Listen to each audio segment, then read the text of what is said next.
British వాళ్ళు 1947లో మనల్ని వదిలేళ్ళారు sir. అవును. వాళ్ళు వచ్చినప్పుడు India was contributing almost 25% of the world GDP. అంటే almost number 1. 25%, obviously 25% of the world జీడిపిని తీసుకెళ్ళి 1947 వరకు 1%లో వదిలేశారు సార్. అంటే మన ప్రయాణము గత 75-76 సంవత్సరాల్లో from zero to hero sir. అంటే ఈరోజు 4th పొజిషన్లో ఉన్నాము. 4th పొజిషన్లో $4 ట్రిలియన్ మనము క్రాస్ చేస్తున్నాం సార్. $4 ట్రిలియన్ చాలా పెద్ద నంబర్ సార్. అండ్ బై 2028, నేను ఈరోజు 2025 కదా సార్, 2028 లోపల మనము 3rd లార్జెస్ట్ అయిపోతాం GDP. By any chance you are pro to BJP or what's? లేదు, జస్ట్ నేషన్ ని ఉద్దేశించే చెప్తున్నా. నేను ఓన్లీ బుక్స్, ఫిగర్స్, హిస్టరీ దాని డైమెన్షన్లో చెప్తున్నాను సార్. ఇది ఖచ్చితంగా జరుగుతుంది సార్. మన ముందు ఇంకా జర్మనీ ఉంది. మనం జపాన్ని దాటి 4వ పొజిషన్కి వచ్చాం సార్. జర్మనీ మనకు ముందుగా ఉంది. జపాన్తో పాటు ఉన్నామని చెప్పొచ్చా, క్రాస్ చేసాము అని చెప్పొచ్చు? ఆల్మోస్ట్ క్రాస్ అయిపోయింది. ఓకే, అయిపోయింది. అందుకే 4th పొజిషన్లో వచ్చాం సార్. మన ముందు అమెరికా, చైనా, జర్మనీ ఉన్నారు sir. So Germany by 2028 end లోపు జర్మనీని కూడా మనం క్రాస్ చేసేస్తాము అని అంచనాలు ఉన్నాయి సార్. ఓకే, ఇది నా వ్యక్తిగత అభిప్రాయం కాదు. I'm talking out of research document. So ఇదేమి గవర్నమెంట్కి పొగుడుతూ అన్నట్టుగా కాదు sir. This is going to happen. కాకపోతే మనకి చైనాకి చాలా గ్యాప్ ఉంది సార్. సో సార్ ఇంకో విషయం ఏంటంటే, మనం చైనాతో కంపేర్ కూడా చేసుకోకూడదు సార్. అది చాలా పెద్ద తప్పు. ఎందుకంటే China is not a democratic country sir. మన దేశంలో ఒక ఇండస్ట్రీ పెట్టాలంటే ఎన్ని పర్మిషన్లు, ఎన్ని చుట్లు తిరగాలి ఆఫీస్కి. చైనాలో అలా కాదు సార్. చైనా ప్రభుత్వానికి, చైనా ప్రజలకి మధ్యలో ఒక ఒప్పందం ఉంది సార్. యాక్చువల్లీ మీ ప్రజలు కూడా, మీ ఆడియన్స్ కూడా ఇది చాలా క్లారిటీ తెస్తుంది. ఎందుకు అంటే చైనా ఏమంటుందంటే సార్, సింపుల్, వాళ్ళ ప్రజలకి నేను నీకు ఫుడ్ ఇస్తా, నేను నీకు ఉద్యోగం ఇస్తాను, నేను నీ హెల్త్ చూసుకుంటాను, నీకు ఎడ్యుకేషన్ చూసుకుంటాను, నేను ఏం చేసినా నువ్వు నోరు తెరవడానికి వీలు, ఇది నాకు వదిలే, అంతే. సో అక్కడ డెమోక్రసీ లేదు సార్. ప్రభుత్వం ఏం చేసినా సరే ప్రజలు దాన్ని ప్రొటెస్ట్ చేయడానికి వీల్లేదు సార్. సో ప్రభుత్వానికి ఒక క్లీన్ స్లేట్ దొరికింది సార్. అక్కడ కోర్టులు కంట్రోల్లో ఉన్నాయి, జనాలు కంట్రోల్లో ఉన్నారు. ఇంకా విచ్చడివిల్గా చేసుకోవచ్చు కదా సార్. ఇక్కడ మీరు తెలుసు, ఒక ఫ్యాక్టరీ పెట్టాలి, ఒక ఇండస్ట్రీ పెట్టాలంటే ఎన్ని పర్మిషన్లు కావాలి, పర్మిషన్స్ కావాలి, ఎన్విరాన్మెంట్ క్లియరెన్సెస్ ఎన్ని కావాలి. అక్కడ ఇలాంటివి ఏం లేదు. కోర్టు కూడా జోక్యం చేసుకుంటుంది. అవసరం అయినప్పుడల్లా కోర్టు కూడా జోక్యం చేసుకుంటుంది. ఇంకా ప్రతిపక్షాలు కేసు వేసినప్పుడు ఖచ్చితంగా దాన్ని ఆపాల్సిందే.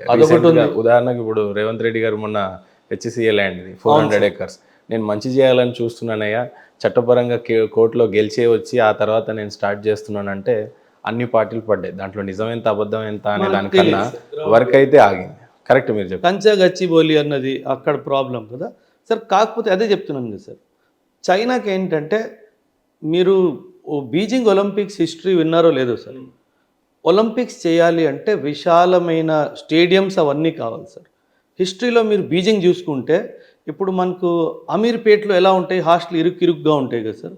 అండ్ ముంబైలో ధారావి ఎలాగైతే ఉందో అదేవిధంగా బీజింగ్, హాంకాంగ్ అన్నవి చాలా ఇరుగ్గా ఉన్న దేశాలు sir. When China Beijing Olympics నేను చేస్తాను అని అంటే, వీళ్ళందరూ బీజింగ్లో ఎట్లా చేస్తామో ఒలింపిక్స్, అక్కడ అంతా ఇరుగ్గా ఉంటుందంటే దాంతో మీకు సంబంధం లేదు. మీరు నాకు ఇస్తారా అవకాశం, ఇవ్వరా సార్. ఇంటర్నేషనల్ ఒలింపిక్ అసోసియేషన్ చైనాకి ఇస్తే ఓవర్ నైట్ బీజింగ్ ఎంటీ అయిపోయింది సార్. ఓవర్ నైట్ గవర్నమెంట్ వాళ్ళు వచ్చి మీకు కొత్త లొకేషన్ గోడ మీద పేస్ట్ పెట్టి వెళ్ళిపోయారు. టుమారో మార్నింగ్ నేను వచ్చి ఇల్లు గుర్తు చేస్తా, నాకు ఇది జాగా ఖాళీ కావాలి. ఓవర్ నైట్ సిటీ ఎంటీ అయిపోయింది సార్. అది చైనా. మన దగ్గర అది సాధ్యమా సార్? హైవే మధ్యలోకి వెళ్ళి ఉంటుంది, ఎందుకంటే కోర్టు ఉంది, డెమోక్రసీ ఉంది. అది ఒక విధంగా మంచిదే సార్. లోకల్ లీడర్ కూడా ఉన్నారు, లోకల్ లీడర్స్ కూడా ఉన్నారు. కూర్చొని ఆయన నావాడు అని అంటే నావాడు. సో ఆ డైమెన్షన్లో మనం చైనాతో కంపేర్ చేసుకోవడానికి లేదు. సో మనకి చైనాకి గ్యాప్ ఇంకా పెరుగుతుంది తప్ప జీడిపి విషయంలో అది తగ్గే అవకాశం అయితే ఖచ్చితంగా లేదు. సో మనం అలా 3rd పొజిషన్లో అలా ఉండిపోతాం.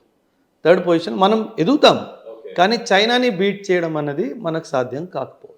అంటే చాలా లాంగ్ రేస్ ఉంటుంది రేస్ అని కూడా కనీసం టచ్ చేయగలం.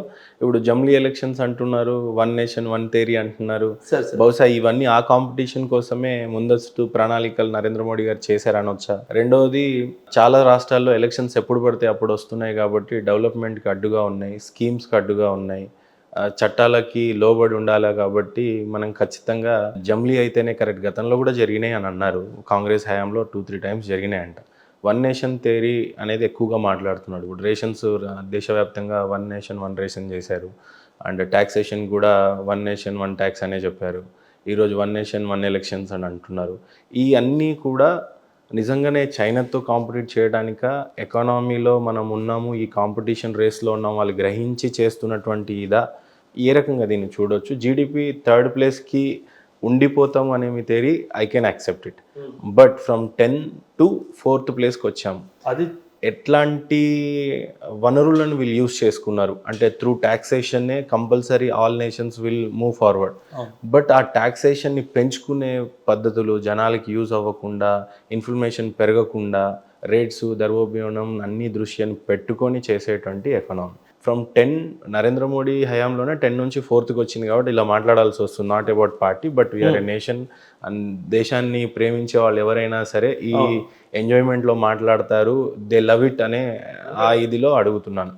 10 to 4th రావటం ఇండియా, ఇది నిజంగా ఎలా సాధ్యమైంది? ఏ రకమైనటువంటి అటెంప్ట్స్ ఇస్తే వీఆర్ ఎట్ $4.19 ట్రిలియన్ రీచ్ అయ్యాం? వెరాజ్ ఇండియన్ కరెన్సీలో చెప్పాలంటే 178 లక్షల కోట్ల ఎకానమీ మనది ఈరోజు.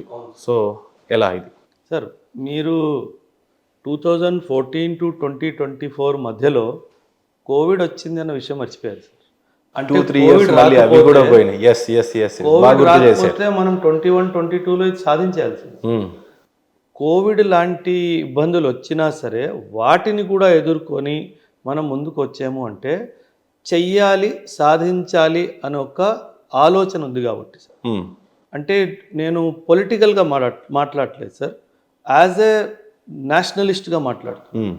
నా దేశం ఈరోజు పాకిస్తాన్ నా మీద యుద్ధానికి వస్తే నేను తిరిగి యుద్ధం చేస్తాను. ఇది నేను 2008లో పాకిస్తాన్ మన మీద ముంబైలో అటాక్ చేస్తే మనం ఏం చేసాం సార్? ఏమీ చేయలేదు సార్. 160 మందికి పైగా చనిపోయారు సార్. 20 మంది చనిపోతే నేను ఇంట్లోకి వెళ్ళి నిన్ను కొట్టాను. అంటే నాకు ఆ స్పిరిట్ ఆఫ్ నేషనలిజం ఇప్పుడు వచ్చింది సార్. అండ్ మీరు ఒక మాట అన్నారు, మనకు చైనాతో కాంపిటీషన్ లేదు సార్. ఇది మనం చాలా క్లియర్గా అర్థం చేసుకోవాలి. మనకి మనతోనే competition. What I'm today I should be better tomorrow అన్న ఒక ఆలోచన మోదీ గారిలో కానీ, నేషనల్ లీడర్షిప్లో కానీ, స్టేట్ లీడర్షిప్లో కూడా ఉంది సార్. సో దీనివల్ల దేశం ముందుకెళ్తుంది సార్. దేశం అంటే ఏంటి సార్? కలెక్షన్ ఆఫ్ స్టేట్సే కదా. స్టేట్స్ గ్రో అవుతే నేషన్ గ్రో అవుతుంది. Nation is a collection of state spirit. అందుకే మనం కాన్స్టిట్యూషన్లో కూడా అంటాము, India is a federal country with a unitary tilt అని చెప్పేసి అంటాం. సో మన రాష్ట్రాలు బాగుపడితేనే మన దేశం బాగుపడుతుంది సార్. సో ఖచ్చితంగా రాష్ట్రాల కాంట్రిబ్యూషన్, మన తెలంగాణ కానీ, ఆంధ్ర కానీ, వీళ్ళ contribution in the national growth చాలా ఎక్కువ ఉంది సార్. అంటే the way IT is coming up in our 2 states ఇంకా ఎక్కడ లేదు sir. We are the biggest service providers to the country. ఎక్కడ లేని వాళ్ళు హైదరాబాద్లో వచ్చి ఇక్కడ ఉద్యోగం చేస్తున్నారు సార్. ఎందుకు చేస్తున్నారు? ఎందుకంటే ప్లాట్ఫామ్ మనం అందించాం కాబట్టి. సో ఇలా మనం గత 10 సంవత్సరాల్లో సర్వీస్ సెక్టర్ చూసుకుంటే కానీ, అగ్రికల్చరల్ సెక్టర్ చూసుకుంటే కానీ sir 330+ million tons of food production జరిగింది sir. 330 million tons is not a joke sir. ఈరోజు ఇండియన్ జీడిపిలో చూసినట్లయితే అగ్రికల్చర్ కాంట్రిబ్యూషన్ మైబీ 19% అనుకుంటా. 17 అంటే 1,00,000 కోట్లో 19% అంటే ఆల్మోస్ట్ 20 లక్షల కోట్లు. అసలు మామూలు విషయం కాదు. అదే కదా సార్. అంటే అగ్రికల్చర్ దట్టు మనము మన ఫార్మర్స్ కాంట్రిబ్యూషన్ని మర్చిపోతాం సార్. సో నేను ఎప్పుడూ చెప్తాను sir, 2 people's contribution to the country, ఒకటి సోల్జరు, ఒకటి ఫార్మర్, ఎప్పుడూ మర్చిపోకూడదు సార్. మనం అన్నం తింటున్నాము అంటే రైతు పండిస్తున్నాడు కాబట్టే తింటున్నాం సార్. కోవిడ్లో కూడా రైతు ఇంట్లో కూర్చోలేదు సార్, పొలానికి వెళ్ళి ప్రొడక్షన్ చేసాడు కాబట్టే మనం అందరం తిన్నాం. డాక్టర్ల రోల్ ఉంది, మిగతా వాళ్ళ అందరి రోల్ ఉంది, ఫస్ట్ రెస్పాండర్స్ రోల్ ఉంది, కానీ రైతు రోల్ ఎంతో పెద్దది సార్. సో ఖచ్చితంగా ఎప్పుడైనా సరే మనం ఫార్మర్ని, సోల్జర్ని అంటే మనం అనవచ్చా సార్, ఇప్పుడు మన జీడిపి ఎకానమీ చూసినట్లయితే $14.19 ట్రిలియన్ అని అన్నాం కదా, అంటే $4.19 ట్రిలియన్. ఈ కాంట్రిబ్యూషన్లో ఎక్కువగా జిఎస్టీని అని చెప్పవచ్చా ఒకటి, రెండవది ఫార్మర్స్, మూడవది ఏది తీసుకోవచ్చు, అసలు ఏది మేజర్ రోల్స్ తీసుకోవచ్చు యాక్చువల్లీ $14.19లో? Industrials 100% sir. మనము ఒకప్పుడు సార్ మీరు డెఫినెట్గా మీ చిన్నప్పుడు కూడా పేరెంట్స్కి నేను బిజినెస్ చేస్తా అంటే ఒక నెగటివ్ మైండ్ సెట్ ఉండేది. బిజినెస్ మంచిది కాదు, job is the security, job is the safest. A parent అయినా అదే చెప్పేవాళ్ళు. ఎగ్జాక్ట్. ఇప్పుడే ఎంటర్‌ప్రెన్యూర్స్ అనే పదాన్ని కూడా నేను వినడం. ఎగ్జాక్ట్. ఈ మార్పు గత 10 సంవత్సరాల్లోనే వచ్చింది. ఇప్పుడు మనం ఒకప్పుడు చిన్నప్పుడు మీరు కూడా వినే ఉంటారు, చదవకపోతే నాశనం అయిపోతావురా అని చెప్పేవాళ్ళు పిల్లలు, పేరెంట్స్ అడుక్కు తింటావురా అని కూడా చెప్పేవాళ్ళు. ఇప్పుడు చదువు ఒక్కటే అవసరం లేదు, బతుకు తెరువు తెలిసి మంచి తెలివితో కష్టపడి బిజినెస్ చేసుకున్నా సరే బతుకొచ్చు అని చాలా క్లియర్గా వచ్చేసింది సార్. సో ఇది ఎందుకు జరిగింది అంటే లాస్ట్ 10 ఇయర్స్లో మన దేశ ప్రభుత్వము, మన రాష్ట్ర ప్రభుత్వాలు ఆంటర్‌ప్రెన్యూర్స్కి ఒక హెల్పింగ్ హ్యాండ్ ఇచ్చి, ప్లాట్ఫామ్ ఇచ్చి, మీరు బిజినెస్లు చేయండి, ఎంప్లాయ్మెంట్ వస్తుంది, జీడిపి పెరుగుతుంది, ట్యాక్స్ రూపంలో గవర్నమెంట్కి ఆదాయం వస్తుంది అన్న ఒక పాజిటివ్ యాటిట్యూడ్తో ఒక ప్లాట్ఫామ్ ఇచ్చారు కాబట్టే ఇదంతా జరుగుతుంది సార్. లేదంటే జరగదు కదా sir. Is of doing business index అని ఒక ఇండెక్స్ ఉంటుంది సార్. అందులో మనము 2010 నుంచి ఇప్పటి వరకు ఎంతో ఎదిగాం, బట్ ఫర్ సమ్ రీజన్స్ ఆ ఇండెక్స్ని ఆపేశారు. కానీ మనం చాలా మంచి పర్ఫార్మెన్స్ అందులో చూపించాం సార్. సో చూపించి సార్ ఇప్పుడు ఇండియాకి బయట నుంచి ఇన్వెస్ట్మెంట్ వస్తుంది అంటే దానికి కారణము పొలిటికల్గా మనం మంచి సపోర్ట్ చేస్తున్నాం అనేది సార్. సింగపూర్ నుంచి కానీ, మలేషియా నుంచి కానీ, అమెరికా నుంచి కానీ డబ్బులు ఎందుకు వస్తున్నాయి సార్? ఎందుకంటే ఇండియాలో ఎదుగుదలకి అవకాశం ఉంది. టాప్ మోస్ట్ మ్యానుఫ్యాక్చరింగ్ యూనిట్స్ వస్తున్నాయని వింటున్నాము, ఐటీ కంపెనీస్ అని. కరెక్ట్. ఇప్పుడు ఫార్మాస్యూటికల్ సార్ చాలా పెద్ద గేమ్ చేంజర్, కాకపోతే silent game changer sir. Pharmaceutical హడావిడి చేయదు సార్, కానీ కాంట్రిబ్యూట్ చేసేస్తారు. కానీ ప్రతి స్టేట్స్లో ఉంది ఫార్మా ఇండస్ట్రీ పెరగడం, ఎస్పెషల్లీ తెలంగాణ, షాద్నగర్ ఈ ఏరియా మొత్తం అయితే ఫార్మా బెల్టే తయారవుతుంది. ఏంటి సార్ యాక్చువల్లీ ఏంటి రోల్ అసలు ఫార్మా కంపెనీ? ఫార్మాస్యూటికల్స్లో మనకున్న అడ్వాంటేజ్ ఏంటంటే సార్, మనం ఫార్మాస్యూటికల్స్లో కావాల్సిన బేసిక్ పదార్థం దాన్ని ఏపీఐ అంటారు సార్, యాక్టివ్ ఫార్మాస్యూటికల్ ఇంగ్రీడియంట్ అంటారు. ఇది మనం చైనా నుంచి ఇంపోర్ట్ చేసి దాని మీదుగా మందులు తయారు చేస్తాం sir. We are going to be in future the pharmaceutical capital of the world sir. మన హైదరాబాద్లో హాస్పిటల్స్ 5 స్టార్ హోటల్ రేంజ్ కన్నా పెద్దగా ఉన్నాయి సార్, మీరు గమనించి ఉంటారు ఒక్కొక్క హాస్పిటల్. ఎందుకంటే sir now world wants to come to India for medical treatment, they don't want to go to Europe. చాలా కాస్ట్లీ సార్. ఒక కిడ్నీ ట్రాన్స్ప్లాంట్ యూరోప్లో 5 నుంచి 8 కోట్లు అవుతుంది సార్, ఇండియాలో 50 నుంచి 60 లక్షల్లో అయిపోతుంది. ఆఫ్రికా 100% ఇండియాకి వస్తుంది సార్. ఎంత గేమ్ చేంజర్ సార్ అసలు ఇది. 8 కోట్లు ఎక్కడ, 50 లక్షలు, 20 లక్షలు ఎక్కడ సార్. సో మనము ఫార్మాస్యూటికల్ ఇండస్ట్రీలో చాలా పెద్ద గేమ్ చేంజర్స్ అవ్వబోతున్నాం సార్ ఫ్యూచర్లో.